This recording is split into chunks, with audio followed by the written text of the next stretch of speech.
We read the Rich Dad, Poor Dad books, and we weren't happy being in the rat race. So we started with doing single family investing, and we started around 2009, 2010, purchasing some single family homes.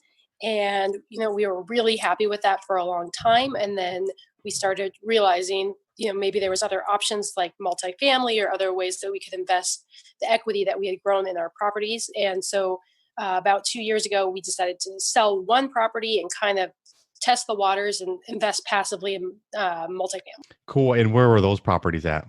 in Seattle and Denver. Both pretty expensive markets. Very expensive markets. And there was a lot of equity captured in those houses. But I had purchased those houses when I was working as an applied mathematician, and they were underneath my name. We had looked into refinancing them. But at that point, I was working part-time, and I wasn't really making a lot of money. And the bank didn't want to refinance and give us the cash out. So we decided to sell.